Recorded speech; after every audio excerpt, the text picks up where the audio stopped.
வையகம், வாழ்க வையகம், வாழ்க வளமுடன். குரு வாழ்க, குருவே துணை. ஆசான் அருள் தந்தை வேதாத்ரி மகரிஷி அவர்கள் நம்மோடு சுக்மமாக நிறைந்து இன்றைய சிந்தனையை சிறப்பித்து தருவாராக. இன்றைக்கு குரு கொடுத்த சன் டிவி வாய்ப்பு என்ற தலைப்பில் பேச இருக்கின்ற நண்பர்களே, மனவளக்கலைக்கு வருவதற்கு முன்னாடி என்னோட குணாதிசயம் என்னென்னா, நான் ரொம்ப பயந்த சுபாவம், தன்னம்பிக்கையே கிடையாது. இந்த ஸ்டேஜ் பெர்ஃபார்மன்ஸ் எல்லாம் பண்ணணும் அப்படின்னு ரொம்ப ஆசைப்படுவேன். ஆனால் அதுக்கு தானே தகுதியெல்லாம் ஒன்றும் பெருசாக கிடையாது. இந்த டான்ஸு, ட்ராமா இதெல்லாம் கூட்டமாக பண்ணுறதுனால பண்ணிடுவேன். ஆனால் பண்ணுறதுக்கு முன்னாடி பக்தி மார்க்கத்தில் கோயிலில் ஒவ்வொரு கோயில்லையும் வேண்டுதல் வச்சுக்கிடுவேன். கடவுளே, நான் இந்த போட்டியில் ஜெயிச்சிட்டேன்னா உன் கோயிலில் வந்து அங்க பிரதர்ஷனம் பண்ணுறேன், 108 முறை சுற்றுறேன் அப்படின்னு ஏதாவது ஒரு வேண்டுதலை வச்சுட்டு போவேன். பயந்து கொண்டு தான் போவேன். அதே மாதிரி அங்கே வெற்றி கிடச்சிரும். இப்படி ஒவ்வொரு வெற்றிக்கு பின்னாடி ஏதோ ஒரு பிரார்த்தனை, வேண்டுதல் அப்படின்னு வச்சுட்டு தான் இருந்தேன். ஆனால் மனவளக்கலைக்கு வந்த பிறகு பார்த்திங்கன்னா, சுவாமிஜியோட கருத்துக்களும் பயிற்சி முறைகளையும் சிறப்பாக செய்து கொண்டு வந்ததுனால எனக்குள்ள ஒரு தன்னம்பிக்கை பிறந்தது, உற்சாகம் பிறந்தது, ஜீவகாந்தம் நிறைய எனக்குள்ள இருக்கிறத நான் உணர்ந்தேன். அதனால எப்பயும் ரொம்ப ஆக்டிவாக இருப்பேன். அந்த மாதிரி ஒரு நாள் சன் டிவி அரட்டை அரங்கம் பார்த்து கொண்டே இருக்கும்போது இதில் நம்ம பேசினா எப்படி இருக்கும் அப்படின்னு ஒரு ஆசை வந்தது. அடுத்த நிமிஷமே எனக்கு ஒரு பயமும் வந்தது. இதெல்லாம் பேசுகிற அளவுக்குன்னா எவ்வளோ ஞானம் வேணும், அது நம்மளுக்கு எங்கே இருக்குது அப்படின்னு நினச்சிட்டு ஒரு தாழ்வு மனப்பான்மையில் பயத்தில் விட்டுட்டேன். அதன் பிறகு ஒரு கொஞ்ச நாள் இருக்கும், தமிழ் பண்ணிக்கிட்டே இருக்கும்போது திடீரென ஒரு ஆட்காட்சி, அது விசு சார் முன்னாடி நான் பேசுகிற மாதிரி காட்சி வந்து போனது. அப்போ நான் நினச்சிக்கிட்டேன், நம்ம அடிக்கடி அங்கே அதில் பேசணும்னு ஆசைப்பட்டதுனால அப்படி ஒரு காட்சி வருது போலன்ட்டு அதை சாதாரணமாக எடுத்துக்கிட்டேன். ஒரு வாரம் இருக்கும், தினமலரில் ஒரு விளம்பரம் வந்தது. உங்கள் ஊரில் அரட்டை அரங்கம் நடக்க இருக்கின்றது, கலந்து கொள்ள விரும்புபவர்கள் தொடர்பு கொள்ளுன்னு சொல்லி ஒரு ஃபோன் நம்பர் போட்டு அட்ரஸ் போட்டிருந்தாங்க. சரி, எனக்குள்ள ஒரு ஆசை, சரி நம்ம அப்ளை பண்ணி வைப்போன்னு அப்ளை பண்ணேன். அவங்க கூப்பிட்டாங்க. ஒரு 3 நாள் இன்டர்வியூ வச்சாங்க தொடர்ந்து. அப்போ ஒவ்வொரு ரவுண்டுலேயும் நான் அதில் வின் பண்ணிக்கிட்டே வந்தேன். ஃபைனல் டைம் வந்து விசு சார் முன்னாடி பேச சொல்ல வச்சாங்க.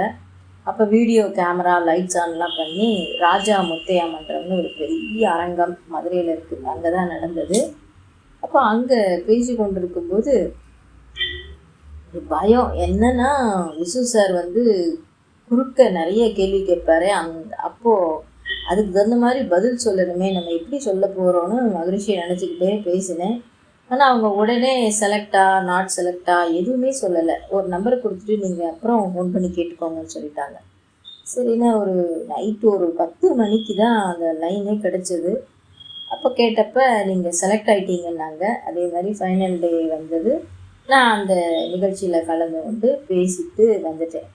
அதன் பிறகு அந்த ரெக்கார்ட் பண்ண ப்ரோக்ராம் டெலிகாஸ்ட் பண்ணாங்க பாருங்கள், அன்றைக்கி அந்த வீடியோவில் நான் பார்த்தப்போ தான் தெரிஞ்சது, அங்கே பேசுனது நானே இல்லை, சாட்சாத் சுவாமிஜியே தான்.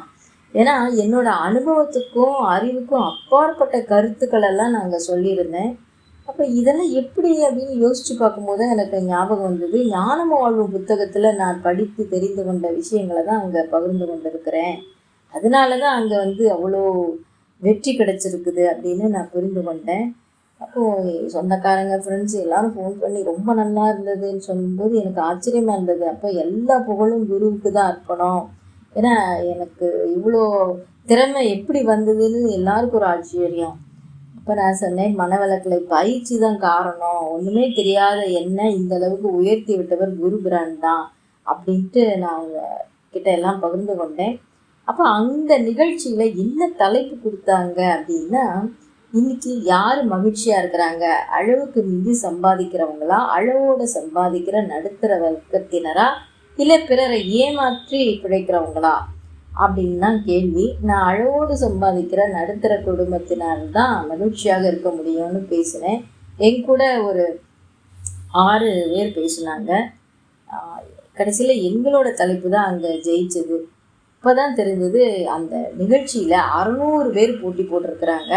அதில் 12 பெண்கள் 12 ஆண்களை தேர்வு செஞ்சுருக்கிறாங்க. அந்த 12 பெண்களில் நானும் ஒருத்திங்கிறது மிகப்பெரிய அதிசயம்தான் சொல்லணும். ஏன்னா ஒன்றுமே தெரியாமல் ரொம்ப பயந்த சுபாவம் இருந்த எனக்கு இப்படி ஒரு வாய்ப்பை குருபிரான் கொடுத்துருக்காருன்னா அது எவ்வளோ பெரிய வெற்றி என்பது அன்றைக்கு அது ஒரு பெரிய விஷயந்தான். ஏன்னா எல்லாருமே ஆச்சரியப்பட்டாங்க. உனக்கு மேடையிலலாம் போய் பேசவே தெரியாது, எப்படி நீ பேசின, எப்படி உனக்கு இவ்வளோ தைரியம் வந்தது அப்படின்லாம் கேட்டாங்க. இப்போ எல்லா புகழுக்கும் குரு தான் காரணம். அதனால் முயற்சியுடையோ நிகழ்ச்சி அடையாற அப்படிங்கிறத தான் நான் இங்கே பதிவு செய்ய விரும்புகிறேன்.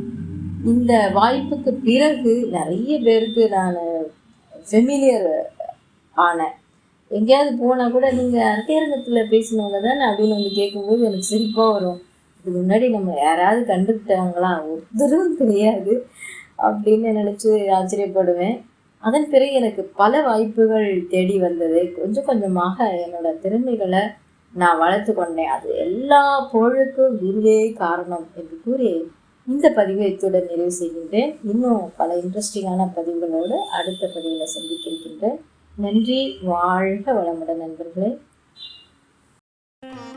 வாழ்க வளமுடன். ஸ்கை வேதாத்ரி அமுதம் சேனலை சப்ஸ்கிரைப் பண்ணாதவங்க சப்ஸ்கிரைப் பண்ணுங்கள், பெல் பட்டனை டச் பண்ணுங்கள். அப்போ தான் நாங்கள் போடுற எல்லா வீடியோஸும் உங்களுக்கு கிடைக்கும்.